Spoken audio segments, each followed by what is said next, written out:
Ortho Ayurvedic oil and capsule. अब दर्द भी घुटने टेकेगा। झारखंड के सीएम हेमंत सोरेन की अध्यक्षता में हुई कैबिनेट मीटिंग में 39 प्रस्तावों पर लगी मुहर। पेसा नियमावली को मिली मंजूरी। 15 अनुसूचित जिलों में पेसा कानून होगा प्रभावी। सीएम सोरेन ने कहा, अंतिम व्यक्ति तक पहुंचेगा विकास का लाभ। पटना में बिहार स्वास्थ्य विज्ञान विश्वविद्यालय और बिहार अभियंत्रण विश्वविद्यालय के निर्माणाधीन भवन का सीएम नीतीश ने किया निरीक्षण। सीएम ने तेजी से निर्माण पूर्ण करने का दिया निर्देश। रायपुर में स्किल टेक कार्यक्रम में शामिल हुए छत्तीसगढ़ के मुख्यमंत्री विष्णुदेव साय। कार्यक्रम में लगभग 13,000 करोड़ रुपए के निवेश से जुड़े एमओयू प्रस्तावित। सीएम ने कहा, युवाओं को उद्योगों में काम दिलाने के लिए महत्वपूर्ण आयोजन है स्किल टेक। नवी मुंबई अंतर्राष्ट्रीय हवाई अड्डे पर रचा जाएगा इतिहास। 25 दिसंबर को उतरेगा बेंगलुरु से आने वाला पहला व्यावसायिक विमान। परीक्षण उड़ान में सफल होने के बाद नियमित विमान सेवाओं का रास्ता होगा साफ।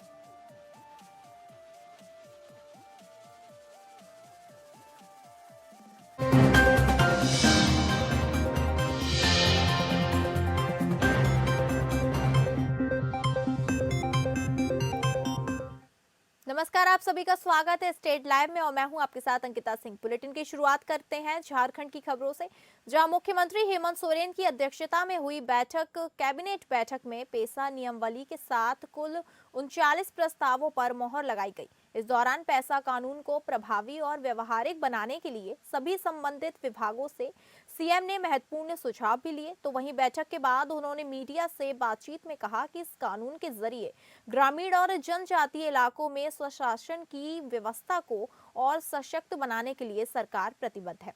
बहरहाल सरकार के इस ऐतिहासिक फैसले से राज्य के आदिवासी और ग्रामीण क्षेत्रों में अब ग्राम सभाओं को अधिक अधिकार मिलेंगे और स्थानीय स्तर पर फैसलों में उनकी भागीदारी मजबूत होगी। नौजवान हो, छात्र छात्राएं हो, कर्मचारी हो, चाहे वो सरकारी हो गैर सरकारी हो, सभी के विषय में चिंता करती है। आपने आज एक और महत्वपूर्ण चीज देखी होगी कि आज बैंक ऑफ इंडिया के माध्यम से हम लोगों, सरकार और बैंक ऑफ इंडिया के सहयोग से राज्य में कर्मचारी और पेंशनधारी साथ में अनुबंध में भी कार्यरत लोगों को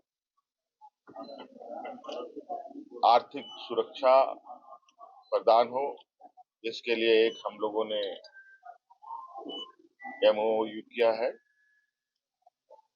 उसके तहत सभी लोगों को आर्थिक रूप से मदद मिलेगी। झारखंड कैबिनेट द्वारा पेसा कानून को मंजूरी मिलने पर राज्य की ग्रामीण विकास मंत्री दीपिका पांडेय सिंह ने राजधानी रांची से पत्रकारों से बातचीत में अपनी प्रतिक्रिया देते हुए कहा कि हेमंत सरकार किसी व्यक्ति विशेष को सुरक्षित न कर समूह को सुरक्षित करने की दिशा में प्रयासरत है और ग्राम सभा में हर समाज के लोगों को अपनी बात रखने का अधिकार होगा। वहीं बैठक में शामिल रहे राज्य के वित्त मंत्री राधा कृष्ण किशोर ने भी पेसा नियमावली को लेकर अपनी बात रखते हुए इसे सरकार का अहम निर्णय बताया है। वो एक्ट का प्रोविजन है, उसके हिसाब से चीजों निर्णय लिया गया है। विभाग ने हर प्रयास किया, कैबिनेट में चीजों को विधि विभाग से पारित, एक पूरी प्रक्रिया है, तो कहीं कोई गलती ना हो इसका पूरा ध्यान रखा गया है। लेकिन आप जानते हैं विपक्ष की बात है, कई तरह की भ्रांतियां फैलाने का प्रयास पहले भी किया जा रहा था और आगे भी किया जाएगा। मैं आप लोग के माध्यम से जो इसके स्टेक होल्डर्स हैं उनको यह निवेदन करना चाहूंगी कि पहले जो कैबिनेट से पारित जो संलेख है और जो नियमावली लागू होगा उसका अध्ययन कर लें। कहीं कोई क्वेरी है तो हम लोग के दरवाजे खुले हैं, हम लोग लगातार इस पर अपनी बातों को क्लैरिफिकेशन को रखेंगे। और एक बहुत ही डिवाइसिव पॉलिटिक्स पेसा को लेकर के करने का प्रयास किया जा रहा था, यह कोई व्यक्ति स्पेसिफिक नहीं है। 9 दिसंबर को भाजपा नेता आशुतोष कुमार के भाई की सड़क हादसे में हुई मौत का मामला लगातार तूर पकड़ता जा रहा है। इसी को लेकर देवघर में मंगलवार को आशुतोष कुमार और उनके सैकड़ों समर्थकों ने रोड पर जुलूस निकाला और पूरी घटना में नामजद अपराधियों की जल्द से जल्द गिरफ्तारी की मांग की। आशुतोष कुमार और उनके सैकड़ों समर्थक पहले शहर के वीआईपी चौक पहुंचे और फिर उसके बाद अपने समर्थकों के साथ हुआ टावर चौक के ठीक सामने धरने पर बैठ गए। धरने पर बैठने के बाद आशुतोष कुमार ने कहा कि करीब 15 दिन से ज्यादा समय हो जाने के बावजूद भी अभी तक नामजद अपराधियों की गिरफ्तारी नहीं हुई है। उन्होंने कहा, यदि सड़क हादसा हुआ था तो नैतिकता और मानवता के आधार पर तुरंत ही आलोक को इलाज के लिए अस्पताल ले जाना चाहिए था, लेकिन राहुल चंद्रवंशी और चंद्रन चंद्रवंशी ने अपने आपराधिक छवि वाले दोस्तों के साथ मिलकर डॉक्टर को इलाज करने से रोका गया, जिस वजह से इलाज में देरी हुई और आलोक कुमार की मौत हो गई। उन्होंने जिला प्रशासन पर आरोप लगाते हुए कहा कि पूरे मामले में जिला प्रशासन लीपापोती करने की कोशिश कर रहा है। आज की रैली में भी जिला प्रशासन की तरफ से समर्थकों को गिरफ्तार किया गया, जो बताता है कि झारखंड की प्रशासनिक आपराधिक छवि वाले लोगों के साथ है। अब ऐसी परिस्थिति में निर्दोष और न्याय मांगने वाले लोगों को सड़क पर उतरना ही पड़ता है, जो आज उन्होंने और उनके समर्थकों ने किया। वहीं पूरे मामले पर देवघर के एसडीएम रवि कुमार ने कहा कि पीड़ित परिवारों को कानून पर भरोसा रखना होगा, समय आने पर उचित कार्रवाई जरूर की जाएगी। प्रशासन से मिले आश्वासन के बाद आशुतोष कुमार और उनके साथ आए हजारों आक्रोशित समर्थकों शांत हुए और सभी ने अपना विरोध मार्च वापस लिया।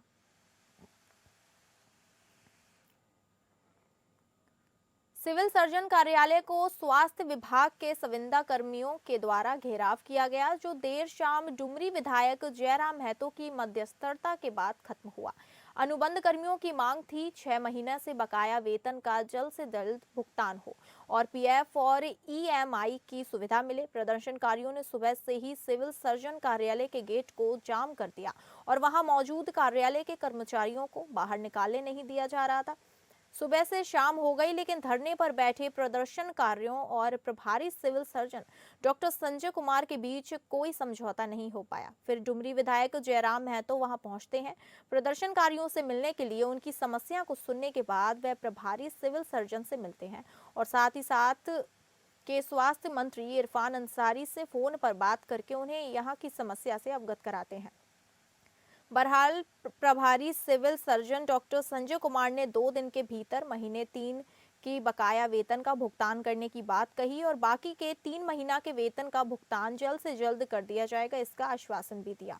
वहीं डुमरी विधायक जयराम महंत ने भी इस मुद्दे को सदन में उठाने की बात कही है और इन कर्मियों के पीएफ और ईएसआई के मुद्दे पर लेबर सुप्रिंटेंडेंट से बात करने की बात कही।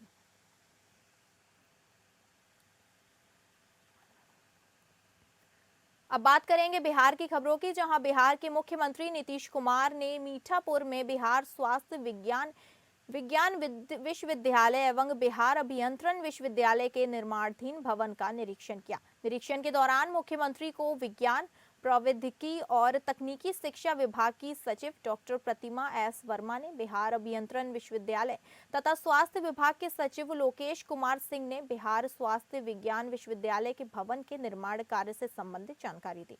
निरीक्षण के दौरान मुख्यमंत्री ने कहा कि बिहार के छात्र एवं छात्राओं को उच्च स्तर की तकनीकी शिक्षा प्रदान करने हेतु बिहार स्वास्थ्य विज्ञान विश्वविद्यालय एवं बिहार अभियंत्रण विश्वविद्यालय की स्थापना की गई है। उन्होंने कहा कि बिहार स्वास्थ्य विज्ञान विश्वविद्यालय एवं बिहार अभियंत्रण विश्वविद्यालय के निर्माणाधीन सभी संरचनाओं का निर्माण कार्य बेहतर ढंग से और तेजी से पूर्ण करें। मीठापुर के इस क्षेत्र में चंद्रगुप्त प्रबंधन संस्थान, आर्यभट्ट ज्ञान विश्वविद्यालय, निफ्ट चाणक्य लॉ यूनिवर्सिटी एवं मौलाना मजहरुल हक अरबी एवं फारसी विश्वविद्यालय जैसे प्रमुख शैक्षणिक संस्थान बनाए गए हैं। यह पूरा क्षेत्र काफी अच्छा हो गया है। इन दोनों विश्वविद्यालयों का निर्माण कार्य पूरा होने से यह क्षेत्र और भी अच्छा दिखेगा।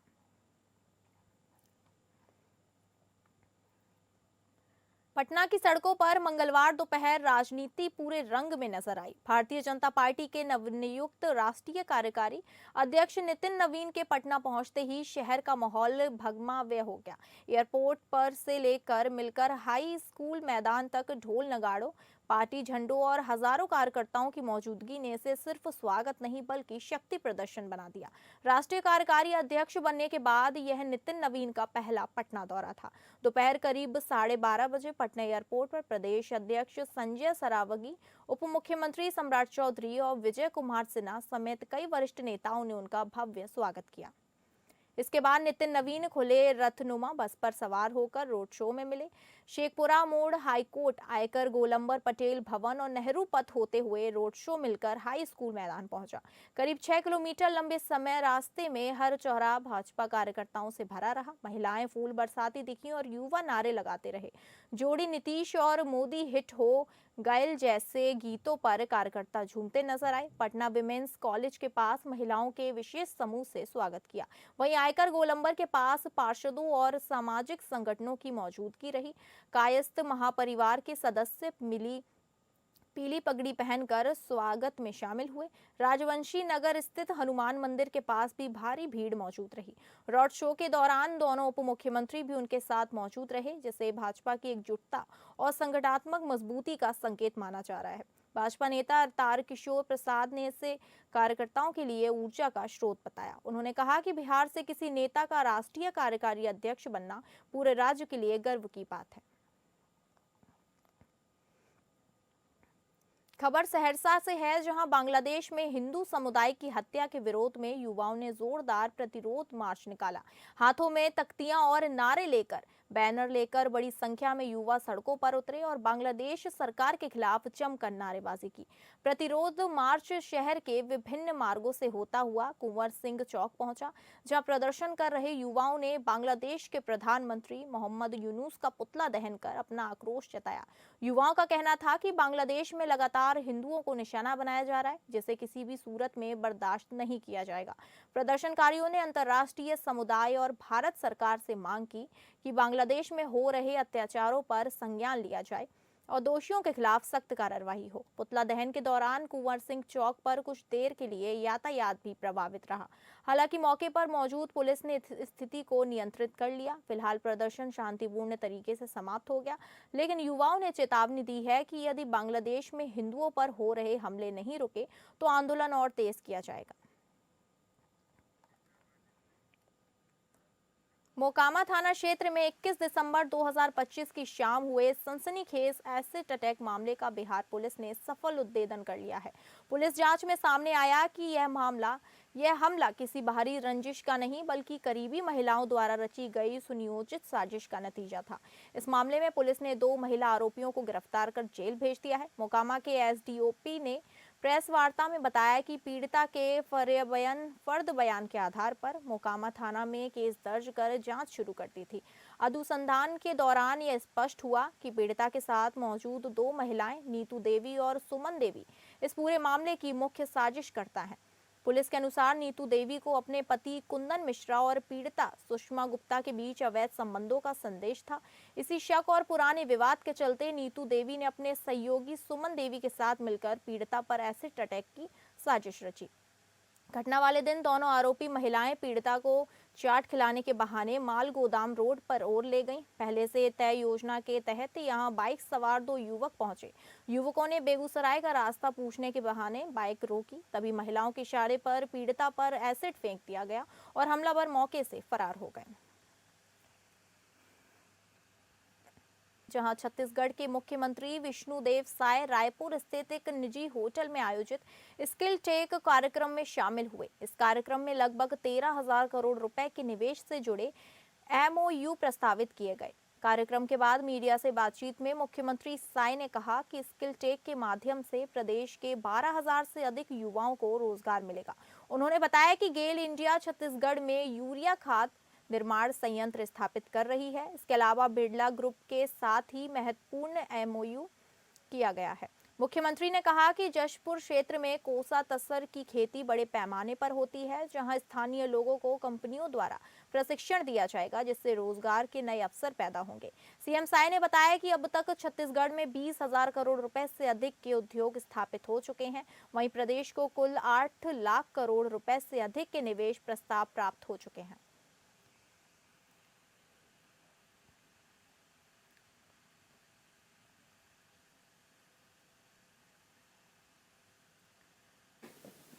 के साथ भी एमओयू हुआ है। और जैसे हमारे जसपुर क्षेत्र में कोसा तसर की खेती बहुत है, तो वहाँ पर अभी शुरू में वहाँ के लोगों को ट्रेनिंग एक कंपनी देगी और आगे चल के वहाँ पर इंडस्ट्री भी डालने का काम एक कंपनी करेगी।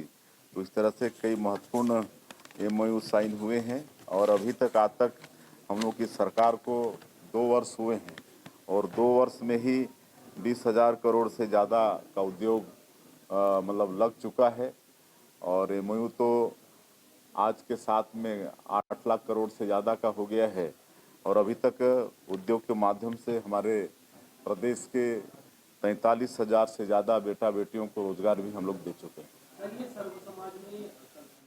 छत्तीसगढ़ के मुख्यमंत्री विष्णुदेव साय राजधानी रायपुर के शैलेंद्र नगर स्थित वरिष्ठ साहित्यकार एवं ज्ञानपीठ पुरस्कार से सम्मानित स्वर्गीय विनोद कुमार शुक्ल के निवास पहुंचे और उनके अंतिम दर्शन कर उन्हें श्रद्धांजलि अर्पित की। मुख्यमंत्री ने उनके पार्थिव शरीर पर पुष्प चक्र अर्पित कर नमन किया तथा ईश्वर से दिवंगत आत्मा की शांति के लिए प्रार्थना की। इस अवसर पर मुख्यमंत्री साय ने स्वर्गीय शुक्ल के पार्थिव शरीर को कंधा देकर उन्हें भावपूर्ण अंतिम विदाई दी। निधन साहित्य जगत के लिए अपूर्णीय क्षति है, जिसकी भरपाई करना संभव नहीं है और उन्होंने ज्ञानपीठ पुरस्कार पाकर छत्तीसगढ़ का नाम साहित्य के जगत में रोशन किया था। पूरे देश और दुनिया में छत्तीसगढ़ का नाम उन्होंने रोशन किया था और जब वो पुरस्कार का घोषणा हुई थी तो हम उनके घर में आए थे, उन्हें बधाई दिए थे और कुछ दिनों के पश्चात वो बीमार हो गए तो अस्पताल में भी हम उनसे मिलने गए थे और आने वाला साल जो साहित्य उत्सव का आयोजन होने वाला है छत्तीसगढ़ में, उसके विषय में हम उनको बताए थे और आप जल्दी स्वस्थ हो, आपको उसमें रहना है। तो मुस्कुराए थे और लेकिन ये तो विधि का विधान है, वो हम लोगों के बीच नहीं रहे तो उनको हम विनम्र श्रद्धांजलि अर्पित करते हैं। भारतीय जनता पार्टी के छत्तीसगढ़ प्रदेश प्रवक्ता डॉक्टर विजय शंकर मिश्रा ने झीरम घाटी के लगभग 12 वर्ष पूर्व नक्सली हमले, जिसमें प्रदेश के वरिष्ठ कांग्रेस नेताओं की एक पूरी पीढ़ी शहीद हुई थी, के परिप्रेक्ष्य में भाजपा के राष्ट्रीय अध्यक्ष और केंद्रीय स्वास्थ्य मंत्री जगत प्रकाश नड्डा के कथन को सत्य बताते हुए कहा कि भाजपा पूरी तरह अपने राष्ट्रीय अध्यक्ष नड्डा के कथन के पक्ष में खड़ी है।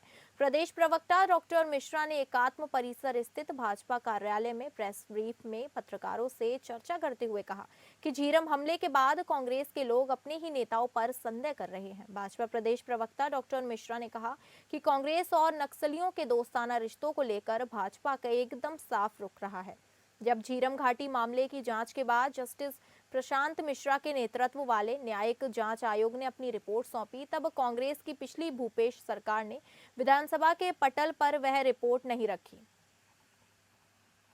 शराब घोटाले में ईडी की जांच बराबर चल रही है और चैतन्य बघेल जी अभी जेल में हैं और कहीं न कहीं जो जितने अभी तथ्यात्मक और भ्रष्टाचार के आरोप लगे हैं वो सिद्ध होते नजर आ रहे हैं। आप उसी से समझ सकते हैं।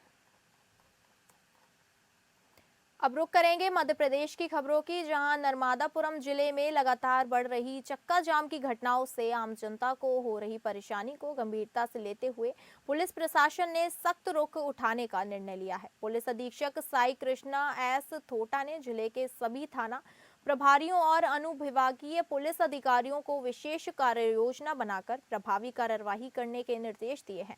एसपी ने स्पष्ट किया कि बीते 5 वर्षों में चक्का जाम की घटनाओं में शामिल रहे नामजद अपराधियों के खिलाफ प्रतिबंधात्मक कार्यवाही करते हुए उन्हें बाउंड ओवर किया जाएगा। इसके साथ ही भविष्य में होने वाली हर चक्का जाम की घटना की अनिवार्य रूप से वीडियोग्राफी कराई जाएगी और उसमें शामिल लोगों की पहचान कर उनके विरुद्ध कानूनी कार्यवाही की जाएगी। इस पूरे घटनाक्रम को उजागर किया है। इसी के साथ एक और बिंदु मैं विशेषतः आप लोगों के माध्यम से पहुंचाना चाहूँगा, वो ये है कि नर्मदापुरम में एक प्रथा है कि हर छोटी चीज में जो है किसान हो या फिर कोई फरियादी पक्ष हो, ये लोग चक्का जाम करने की स्थिति में आके रोड पर बैठ जाते हैं, ये बिल्कुल ही अनुचित है। इस वाले विवाद में भी इस वाले विवाद में भी प्रयास किया गया और इनफैक्ट चक्का जाम की स्थिति निर्मित की गई थी और उसमें कंप्लीटली जो पैरेलल या जो तथ्य गलत तथ्य थे उसको बोलकर जो है चक्का जाम किया गया। काफी देर तक पुलिस उसमें परेशान रही, काफी देर तक हमारा इन्वेस्टिगेशन भी इस कारण प्रभावित हुआ क्योंकि सारे इन्वेस्टिगेटर, सारे सीनियर अधिकारी जो है उस स्थल पे थे और इन्वेस्टिगेट करने में हमको दिक्कत हो रही थी, जिस कारण से जो भी अपराधी है उनको बल मिलता है और वो। अब बात करेंगे महाराष्ट्र की खबरों की, जहां नवी मुंबई अंतर्राष्ट्रीय हवाई अड्डे के इतिहास में एक स्वर्णिम अध्याय जुड़ने जा रहा है। बेंगलुरु से आने वाला पहला व्यावसायिक विमान 25 दिसंबर को नवी मुंबई अंतर्राष्ट्रीय हवाई अड्डे पर लैंड करेगा। यह ऐतिहासिक घटना हवाई अड्डे के वास्तविक संचालन की दिशा में एक अत्यंत महत्वपूर्ण कदम मानी जा रही है। इंडिगो एयरलाइंस का यह विमान बेंगलुरु से उड़ान भरकर नवी मुंबई अंतर्राष्ट्रीय हवाई अड्डे पर उतरेगा। इस ऐतिहासिक उड़ान के लिए सभी तकनीकी और प्रशासनिक तैयारियां पूरी कर ली गई हैं। परीक्षण उड़ान के सफल होने के बाद नियमित विमान सेवाओं का रास्ता भी साफ हो जाएगा।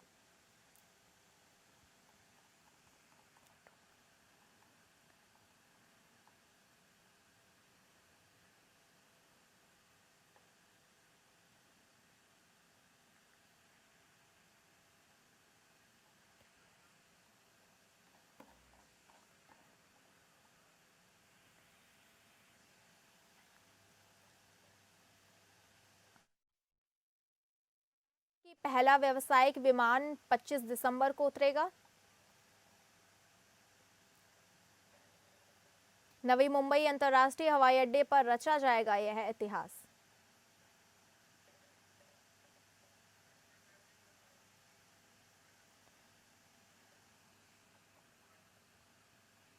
फिलहाल स्टेट लाइव में बस इतना ही। नमस्कार।